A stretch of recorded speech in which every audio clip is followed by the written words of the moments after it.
Welcome back to Living in the San Francisco Bay Area. Today we are going to talk about some of the unique and interesting property ownership types that we have in the Bay Area. It's stuff that might be more common for people who live here, might understand it, but if you're not from the Bay Area, or if maybe you're from one part of the Bay Area but not San Francisco or not Oakland, you may not be as familiar with these property ownership types. Today is just intended to get your feet wet a little bit in the different ownership types so that you can understand a little bit more when you're navigating your home search. Definitely talking to a realtor about the pros and cons of the home ownership, and really definitely talking to a real estate attorney about all the ins and outs of these different property ownership types is a great way to get you off on the right foot. Definitely want to be looking at properties that are a good match for you and offer you exactly what you're looking for.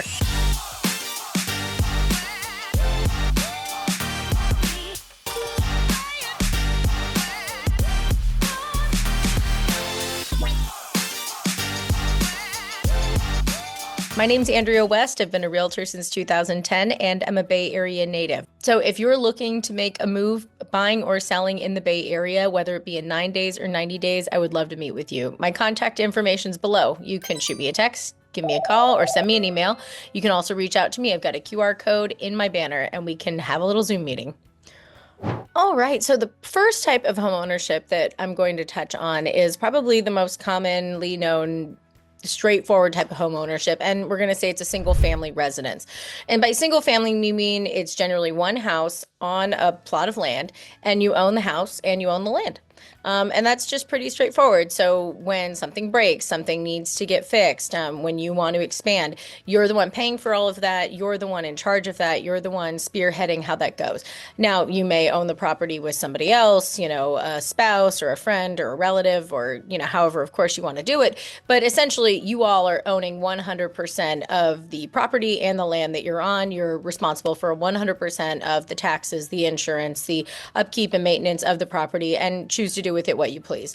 Of course, the government's got their oversight. So if you want to do things like build an ADU, or if you want to expand the house, or if you want to, cut down an oak tree, which don't even say that in a lot of the East Bay, right? You're having to deal with the government that's going to come in and do that, but you still own the property.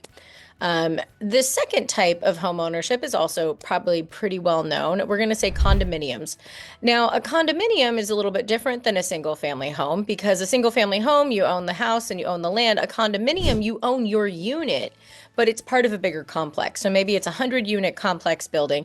You own one unit, and then you are collectively owning the rest of the common areas. So if there's a pool or a gym or a lobby or gardening or outdoor landscaping that needs to be taken care of, you are essentially owning a part of that. You are, as a collective, owning everything together, but you own your unit. In a condo, you have your own mortgage, you have your own separate property taxes, you have your own insurance, you have your own title to your property. And on insurance, I should mention I'm not an insurance agent, but I will say for most condo associations, the association has a master policy for the entire complex. And then you have your own policy interior, and we call it an HO6 policy. So that's different than a single family home where you just have one policy for your house and your land. This one, you are with the master policy for the association, and then you have a second policy for your unit. Most lenders will require you to have a second policy, or an individual policy for your unit. It's going to be required for most loans, even with having a condo association policy. So depending on where you're living, say in San Francisco, you've got a couple hundred units in your building, you've got a big high rise, you've got a big, developed out community, you may have a lot of amenities. You may have a doorman, you may have a gym, you may have a pool, you may have a concierge or a valet. There may be some sort of like community room or co-working space. There's a lot of different things that, especially in downtown San Francisco, these high rises and these bigger communities offer. So your HOAs might be a lot more expensive to accommodate that. I mean, a pretty modest HOA in a non-amenity building would probably be $500 a month. It usually goes up from there, especially if your HOA has got amenities. You can easily be $1,000 to $3,000 a month to cover all of the things that your HOA offers. So I always like to tell buyers, if you're not going to use all that stuff, What are you paying for? You're paying to have it, but you're paying to not use it. So if you decide you want to live in one of these high rises with a lot of amenities, I definitely say take advantage of it. You're paying for it. It's a nice value add for sure. But it's also not something that a lot of people do end up using, and they feel like they're just kind of throwing money at it, even though they're not taking advantage of it. Now, comparing a condo in a bigger building like that, in San Francisco, you can have condos in 2-unit buildings, and those are very common. It's very common to see a Victorian that you might look at on the outside and go, oh, it's a house. And I, often tell my buyers, actually, no, it's a duplex.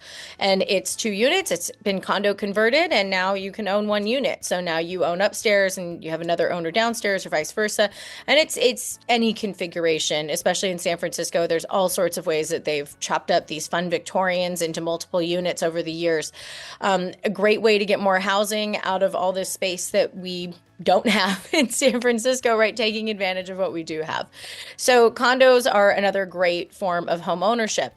You'll see condos everywhere. You'll see them in San Francisco, the East Bay, the North Bay, Peninsula, South Bay. We've got condos everywhere, and condos generally are less expensive than single family homes, generally speaking, unless you're going somewhere that maybe has a value add, right? It's got, a high luxury amenity building in a downtown city like San Francisco or Oakland. Maybe it's got extra amenities. Maybe it's got views. Maybe there's something about it that's super unique. Some of these condos, you will pay more for a condo than a single family home because you're paying for so much more than that.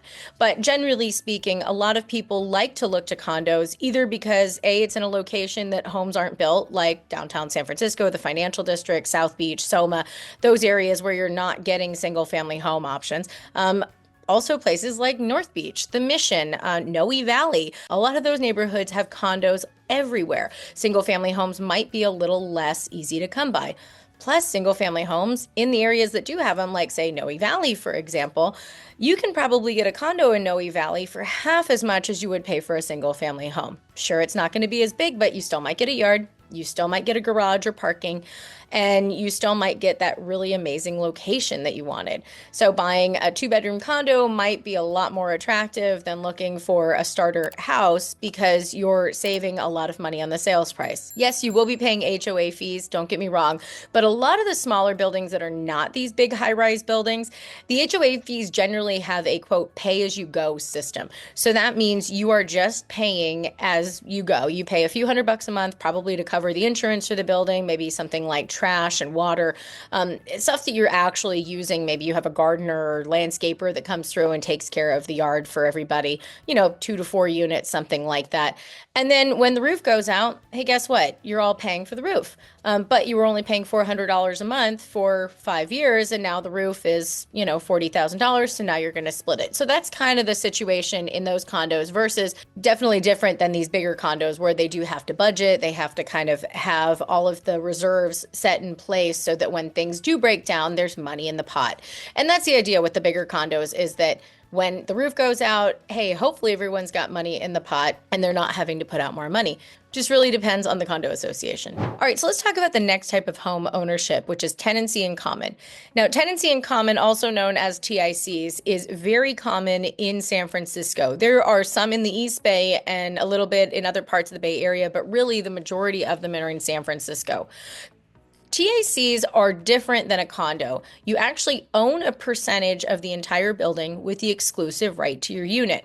Now, that being said, people go, well, what does that mean? The exclusive right to your unit, a percentage, what makes something so different about that? Well, when you own a TIC, because you're owning a percentage of the building, you actually are owning a percentage of the parcel. So you get one parcel number for the entire community. So that could mean it's a 2-unit TIC. It could mean it's an 8-unit TIC. I've even seen 30-unit TICs. And so in San Francisco, let's just pretend you've got a 4-unit TIC building. You're buying in, you're going to say, let's just say it's even. You're going to own 25% of that building. Well, you're buying into it, but you're 25%. The other 3 owners are each 25%. You're all on the same parcel. So what that means is you are all sharing one property tax ID. That means you're all paying the property taxes together. That means you're sharing the building insurance, which is the same as a condo. You do have to have building insurance, but in this case, it's not going to be the exact same. You are a percentage owner with the exclusive right to your unit. So that is one of the biggest takeaways of TICs. So sharing property taxes is one of the major differences between owning a condo and owning a TIC. The second major difference between a condo and a TIC is financing. Now, when you go buy a condo, you can get a standard loan, right? You go apply, you can put 5, 10, 20% down, whatever you want to put down, and you get your loan on your unit. Well, TIC is just a little bit different. So condos, you can pretty much go to any bank that you want that does lending. TICs, there are only a handful of lenders that actually loan on TICs. And that's because it is a really unique California thing and a really unique San Francisco thing. Now, that being said, who lends on these TICs? There's a few credit unions that lend on them and a couple other small community banks. And those are kind of your main options. So people think, oh, I don't have as many options. The loans might not be as attractive. They're actually pretty good. Recently, I talked to a lender at one of the credit unions that does the TIC loan. She actually said the rates are slightly less than some of the other traditional mortgages that you would get for a condo or single family home.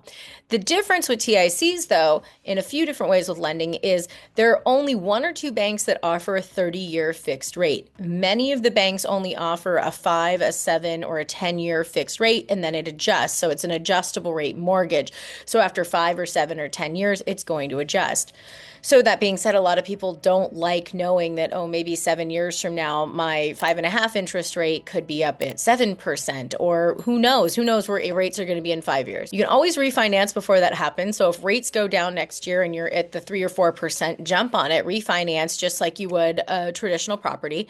But the main takeaway is, yes, it will adjust at some point. Unless you can get into the 30-year fix, which I have heard a couple lenders are getting into. And I don't want to name names right now because things change a lot. So definitely reach out to me if you want connections with the credit unions, the community banks, and which lenders may or may not be offering 30-year fixed rate mortgages. But honestly, I tell people not to worry too much about that. And it's not because I don't want you to worry about the adjustment of your potential mortgage.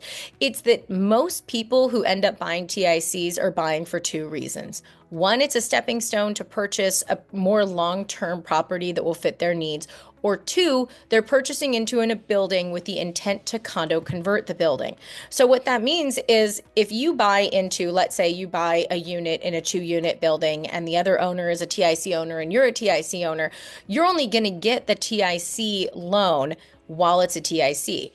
The goal would probably be for you to buy the property and then condo convert with the other owner. What does that mean? Let's talk about that.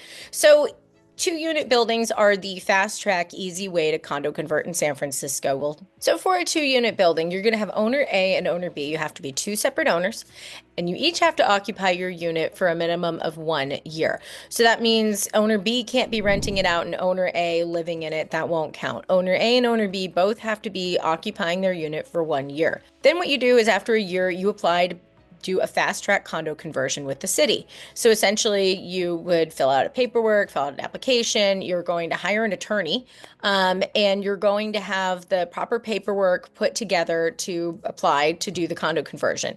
The condo conversion does cost a certain amount of money. It changes and it's not the same for every building. The city's going to come in with a checklist of minimum requirements that your building has to comply with and meet before they can approve the condo conversion. So for some buildings, that might just be a little bit of lipstick on the building. For other buildings, that might mean a much bigger overhaul, a much bigger endeavor. So for some people, it might only be costing $50,000 for their building. Other buildings, it could be definitely upwards of $200,000. It also depends on the size of the building. It also depends on what you're doing. The entire process from the application to completion, I've heard is generally 1 year to 2 years. And I've seen it with some of my clients too. Some clients, they apply right after the year and a half of them all living there. It takes 1 year to 2 years to even get everything done. Plus, if you have to do the construction in the meantime, there's a lot of work that goes into it. You also need to get an excellent TIC attorney in San Francisco. I've worked with some very reputable TIC attorneys. Andy Serkin and Lisa Paul are 2 of my favorites that I've worked with on many occasions. I will try and post a link to both of their websites so that you can check out their FAQs because they have tons of resources about condo conversions and TICs, and they can get into it from the law perspective. Whereas me, I'm coming at it from a little bit more of just the real estate perspective. So I've talked a little bit about some of the end goals of owning a TIC. Well, let's say that you're not in a 2-unit TIC. Say you buy into a 3-unit or a 4-unit TIC. Well, 3 and 4 units back in the day, and it's evolved a lot, used to be part of what was the San Francisco condo conversion lottery. And every year, these buildings would apply. They'd meet certain requirements. They'd put their name in a hat, so to speak. They'd get picked out of the hat, and then the city would say, great, these are the buildings that can condo convert this year. And that was it. Well, they did away with that a few years ago. It was a tapered off thing, and then it's been on pause now. So essentially, we've all heard rumors it's supposed to come back sometime 2025, 2026. I haven't heard anything. I wish I knew a little bit more, but stay tuned for more updates on that. Definitely check in with the city and keep up with other real estate attorneys like Andy Serkin and Lisa Paul, who might have a little bit more of the inside knowledge than I will have. That being said, though, if you're buying into one of these TIC buildings and you don't see condo conversion on the horizon, know that, yes, what you're signing up for is you're sharing a property tax bill. So if you are buying into one of these buildings that maybe doesn't have condo conversion on the horizon, and it's a fingers crossed in the future, but you're not betting the farm on it, then I say get comfy with the rules and in and outs of TICs and the advantages. The biggest advantage is you're saving money. TICs generally across the board can be 10, 20, 25% less expensive than the condo next door. Like if you're comparing the condo up the street to the TIC that you're looking at, if it does not have condo conversion on the horizon, yes, the hope is that you're saving money. TICs are designed to be saving people money. They're designed to be a more affordable option in home ownership, kind of a first step. So keeping that in mind, people ask me all the time, is it risky to share property taxes with my neighbors? Of course it is. Of course, everything has a risk. What I will say is that most of these TICs, if not all of them, have safeguards in place to help homeowners in these situations feel more empowered. So if you buy into a 4-unit building and you're unit A and then unit D stops paying their property taxes, so everyone is prorating their property taxes and paying them monthly anyway. Plus, your property taxes are based on your purchase price. So if you're buying into a building and you own 25%, you're not paying 25% of the overall building per se. You're paying the portion allocated to your sales price, because in California, whenever you sell something, that is how the sales price of that will dictate what the property taxes are. Definitely good to consult your attorney and title representative and accountant for how to prorate that. But just so you know, it is based on your sales price. So it's really fair if you've been in the building since, the 80s or the 90s, your taxes aren't going to skyrocket to what the next person paid per se. You're going to be paying your portion based on your sales price. One plug for TICs. I kind of love them. I think TICs are a really excellent way to get into the home ownership game, especially in San Francisco, because a lot of people are a little bit intimidated by them. They don't want to have to go through the community or small bank. They're worried about the adjustable rate mortgage. They have anxiety about sharing property tax bills with their neighbor, and they're not sure if things are going to condo convert. Uncertainty is one of the best ways to get deals, and especially in the Bay Area, getting deals is awesome. It's the best way to capitalize and afford more home. I had a client a few years back, I'll keep her name anonymous, but she told me till she was blue in the face she did not want a TIC, but she kept sending me these listings in the city and they were just over her budget. They were just out of her reach, and they were all condos, and I would send her some back. And I said, this one looks really nice. And she's like, yeah, but it's a TIC. I said, I know. Anyway, after several months of back and forth, she finally sent me one and she said, oh, Andrea, it's so beautiful. And I said, it's a TIC, right? She's like, I know, but I just want to see it. It's so pretty. It's in the best location. It's the right amount of space. I get the bonus room so I can have my own office. I've got a room for my kid. I've got my own room, and it has the charm I wanted. And it has a beautiful yard and parking and all the things on her list. Sure enough, we go, we see it. She falls in love. She's like, I don't care. I'm going to buy it. She gets the mortgage. It's in a 3-unit building, so we're not sure it's ever going to convert. And she hunkers down, she moves in, and we text a couple of months later. And I said, "How do you like it?" She's like, "I love it. I don't know what I was afraid of. I love this community. I love my neighbors." She was saying it really felt like they were a nice community, like everyone had each other's back. And that's really honestly what TICs are all about. TICs are really a very nice way of having a community-minded ownership together. So if I can just put that plug in for TICs, they might seem a little bit intimidating. That's completely normal. But if you have it in you, just consider them a little bit. Check out Andy Serkin and Lisa Paul's websites, read the FAQs, and take a look online. And just so you know, when you're taking a look online at somewhere like Redfin or Zillow or Trulia or Realtor.com, they're not as familiar with the jargon in the Bay Area. So it may not be apparent that you're looking at a TIC. It may even show up as a condo on these websites because they don't have a TIC input function on the back end. So chances are you've looked at many photos of TICs and they look exactly like condos on photos on paper. Unless it says TIC in the description, it very well may be a TIC. So definitely worth considering and talking to your agent about. The next property type we're going to talk briefly about are co-ops. Co-op is a cooperative ownership. Now, co-ops are very similar to TICs in a lot of ways.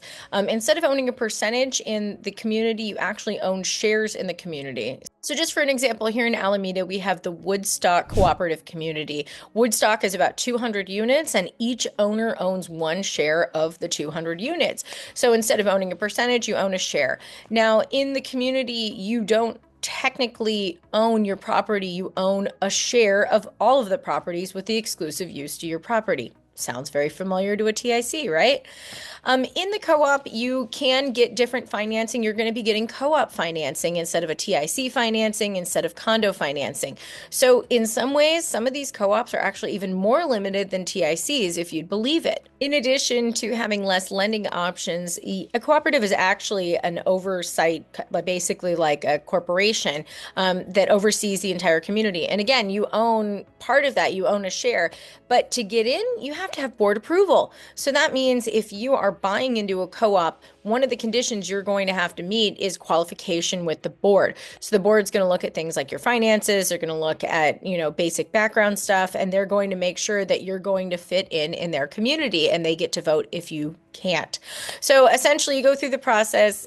Most co-ops, it's pretty straightforward. If you have the finances to support your payments, you'll probably get in.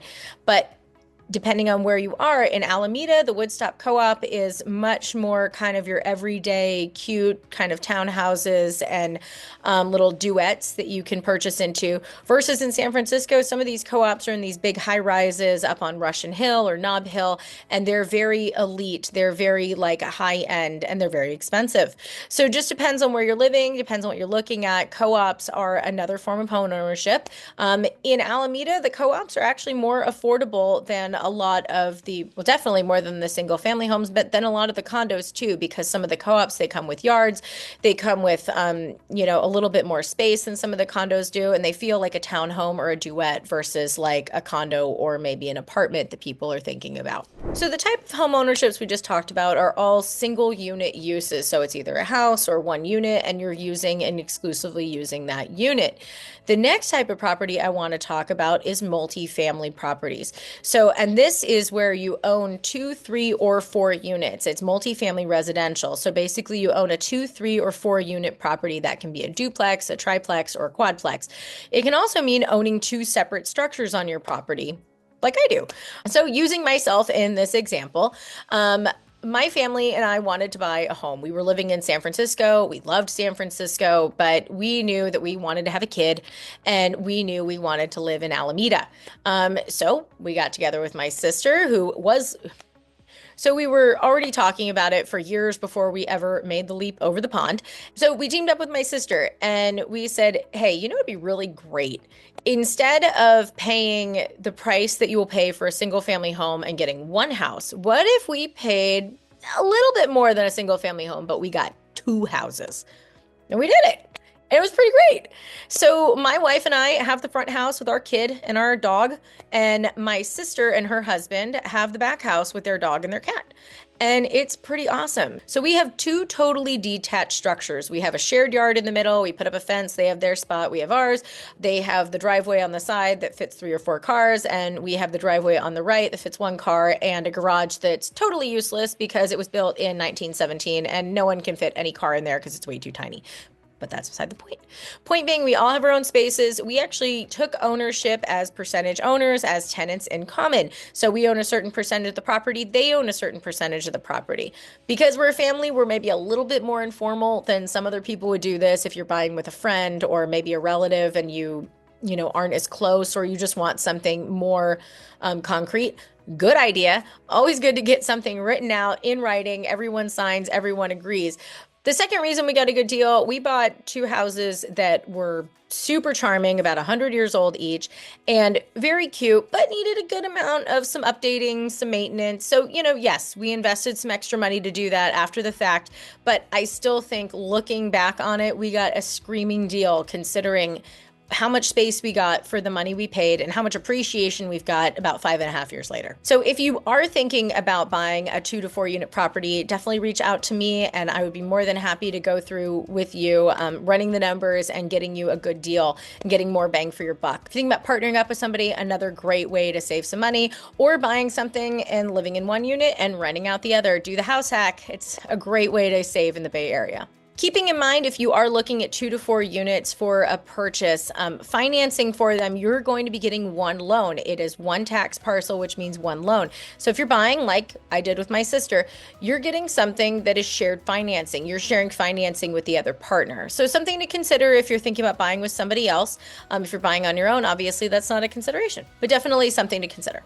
The last type of property ownership I'm going to touch on today is 5 or more units. 5 or more units is considered commercial property. So even if you've got 5 units in a building and they're all residential, it's still considered commercial. 2 to 4 units is still considered residential financing. Once you hit that 5th unit, you've got 5 or more units and you've got commercial financing. Commercial lending is a totally different beast, not something that most first-time home buyers or most home buyers in general are dealing with. But if you do want to consider commercial, keeping in mind it's going to be very subjective to how much the property is actually producing in income rather than how much money you're bringing home from your job. So just something to think about if you're thinking about 5 or more units. You are definitely a landlord. It is definitely a hustle. It is definitely not for the faint of heart, but it is another great way to own home ownership. If you're anything like my family and you're a little bit more adventurous, and you want to do it and have more of a compound feel, have more people live there and more of a community, that might be a really great way to build some wealth and equity together. We see some people in the Bay Area just doing this as investment property and some people buying property and living in it as an investment and their primary residence. Either way, you're still getting a commercial loan unless you're paying for it in all cash. Thanks so much for joining me today on this fun overview of different property types in the Bay Area. I hope this was insightful. Definitely please check out different attorneys' websites to go over the differences between TICs and co-ops, single-family homes, condos, and of course, multi-unit properties. This is not intended to be legal advice or represent the opinions of any legal person. This is just my experience and opinion as a realtor and a homeowner here in the Bay Area. Definitely do your own homework, check out the websites, and reach out to me if you have questions. My contact information is below. You can give me a call, shoot me a text, or send me an email. I have a QR code in my banner. You can book a Zoom meeting with me. I'm Andrea West. I'm a Bay Area native. I've been a realtor since 2010.